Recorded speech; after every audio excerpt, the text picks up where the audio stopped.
Assalamualaikum warahmatullahi wabarakatuh. Selamat pagi semuanya. Ketemu lagi dengan saya di mata pelajaran pemeliharaan sistem cair pada sepeda motor. Alangkah lebih baiknya sebelum kita memasuki materi, kita berdoa terlebih dahulu. Berdoa menurut keyakinan dan kepercayaan masing-masing. Berdoa dipersilahkan.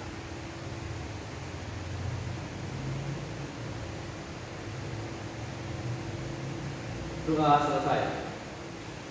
Sebelum saya menjelaskan materi, saya akan memperkenalkan diri saya terlebih dahulu. Nama Muhammad Riyad Fuadi, NPM 3219110033. Langsung ke pematerian saja. Ya, di sini saya akan membacakan definisi rantai motor.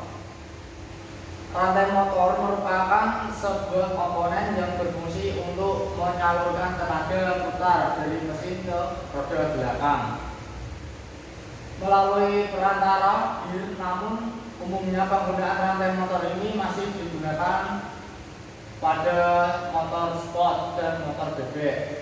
Sedangkan untuk motor metik, penyaluran tenaga mesin ke roda belakang bukan lagi menggunakan sebuah rantai, tapi menggunakan V-belt. Fungsi rantai motor, media untuk meneruskan putaran mesin dari motor shaft transmisi ke bagian roda belakang, di mana rantai tersebut akan bekerja dengan memanfaatkan gear atau sprocket, dan begitu roda belakang pun akan bisa berputar dengan semestinya dan mempermudah dalam berkendara. Di sini ada tiga jenis sistem rantai pada sepeda motor. Yang pertama yaitu chain drive, dan yang kedua adalah belt drive, dan yang ketiga adalah shaft drive. Pengertian chain drive yaitu sistem rantai ini cukup populer karena sebagian besar motor menggunakannya. Perawatannya lebih mudah, harganya relatif terjangkau, dengan efisiensi dan daya tahan tinggi, serta mudah mengganti rasio roda giginya. Namun, di samping kelebihan tersebut terdapat kekurangan, yaitu rantai jarang dibersihkan atau dirawat secara teratur akan membuat rantai cepat aus. Selain itu, rantai cenderung mengeluarkan bunyi yang tentunya menimbulkan kebisikan. Nah, kalau kita tidak merawat rantai itu, maka rantai akan mengeluarkan suara bising dan mengganggu saat kita berkendara ataupun mengganggu pengendara yang lain. Alangkah lebih baiknya kita mengecek rantai kita terlebih dahulu sebelum perjalanan jauh, supaya kita juga nyaman dan aman dalam saat berkendara. Lanjut ke belt drive, yaitu alat penghubung mesin dan roda belakang motor. Jenis belt drive cukup populer di Indonesia. Pasalnya motor skuter metik banyak ditemui di sini. Selain skuter motor gede seperti Harley Davidson juga menggunakan sistem penggerak semacam ini. Keuntungan dari sistem penggerak ini adalah relatif bebas perawatan karena tidak perlu dilumasi. Di balik tidak ada perawatan, juga ada tidak kenyamanannya karena jauh lebih mulus dan sentakan dari suara bising cenderung lebih sedikit dibandingkan chain drive. Jadi belt drive itu tidak mengeluarkan suara bising seperti chain drive. Lanjut ke shaft drive. Sistem penggerak ini adalah yang termahal dibandingkan dua jenis yang telah dijelaskan sebelumnya. Dapat dilihat di motor BMW atau model touring. Hal tersebut sebanding dengan kualitasnya.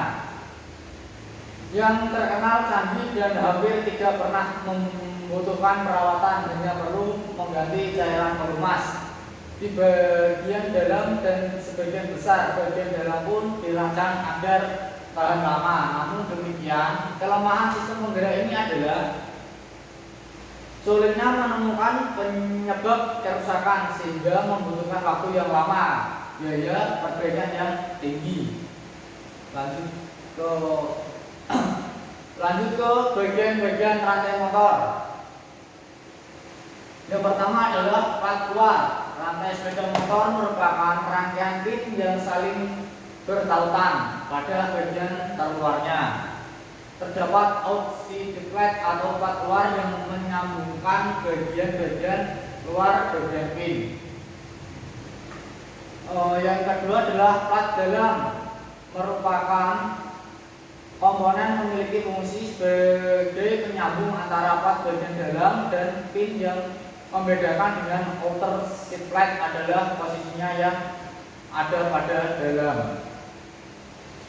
Tiga adalah pin di antara plat luar dan plat dalam. Terdapat pin berbentuk bulat memanjang yang memiliki fungsi sebagai sumbu putar. Pin juga berfungsi untuk menghubungkan plat luar dan plat dalam.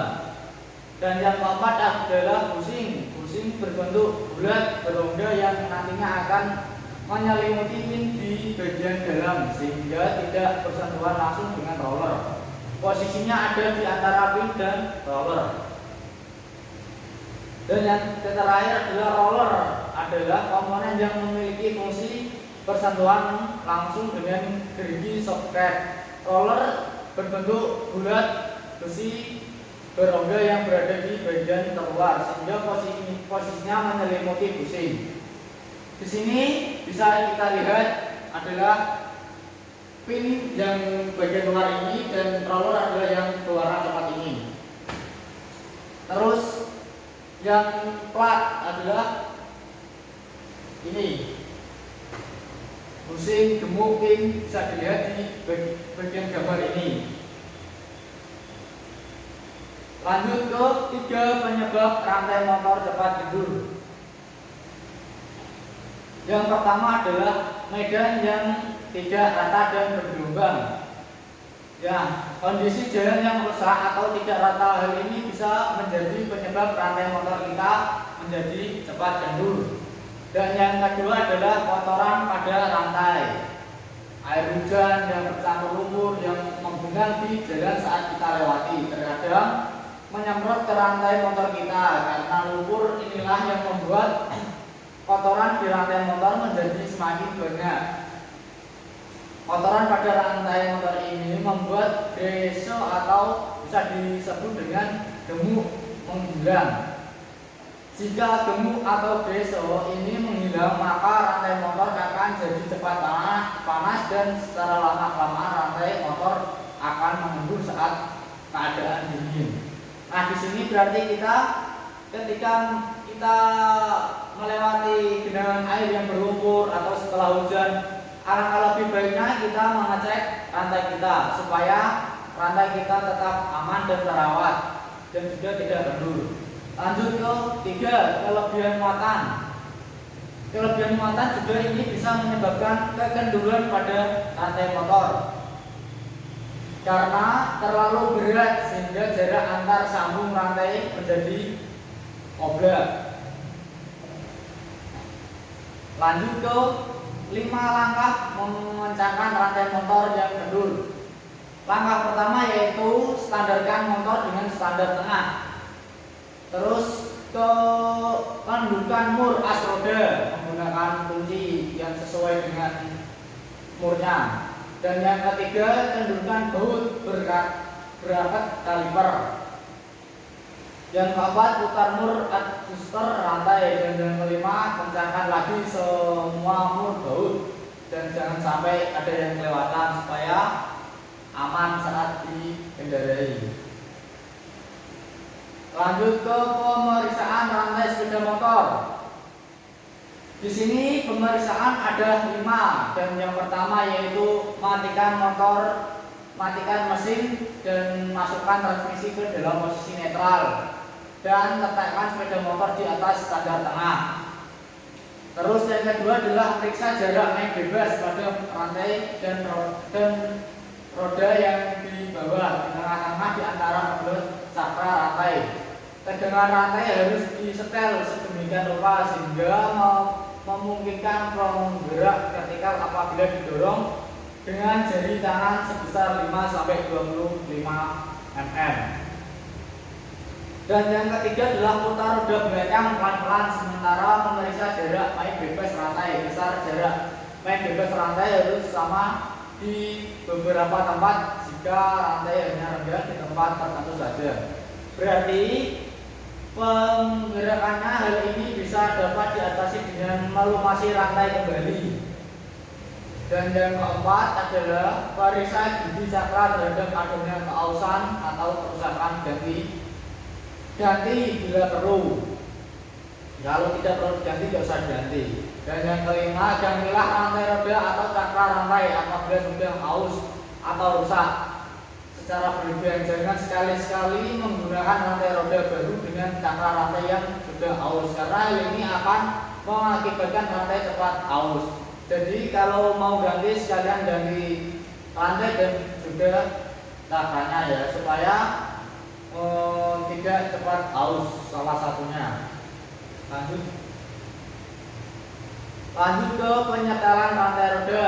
Di sini ada 7 penyetelan rantai roda. Dan yang pertama, letakkan sepeda motor pada standar tengah dan transmisi dalam posisi netral dan mesin dalam keadaan mati. Pastikan mesin sudah mati. Dan yang kedua, keluarkan pin pengaman. Dan yang ketiga, longgarkan mur poros.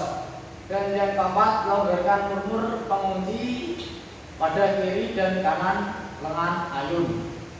Dan yang kelima, putar kedua baut penyetel sejumlah putaran yang sama antara kiri dan kanan sampai tegangan rantai yang tepat jam untuk mengurangi tegangan. Periksa tegangan jarak main bebas rantai pada suatu titik di tengah-tengah antara kedua cakra rantai. Lakukan untuk beberapa tempat di rantai roda. Standar jarak main bebas 15-25.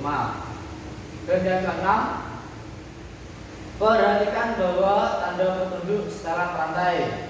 Dan yang ketujuh, kencangkan mur poros sesuai torsi pengencangan yang ditentukan. Porsi pengencangan mur poros 6,0 kg sampai M. Bisa dilihat di sini gambarnya. Yang gambar nomor 1 adalah pin pengaman, dan yang gambar kedua adalah mur poros, dan yang ketiga mur poros pengunci, dan yang keempat baut penyetelan rantai mesin, dan yang kelima tanda petunjuk setelan rantai. Nah, itu materi yang dapat saya sampaikan. Di sini saya akan membuka sesi tanya jawab. Silakan yang mau bertanya bertunjuk tangan. Kalau tidak ada yang bertanya, saya akhiri. Kurang lebihnya mohon maaf. Wassalamualaikum warahmatullahi wabarakatuh.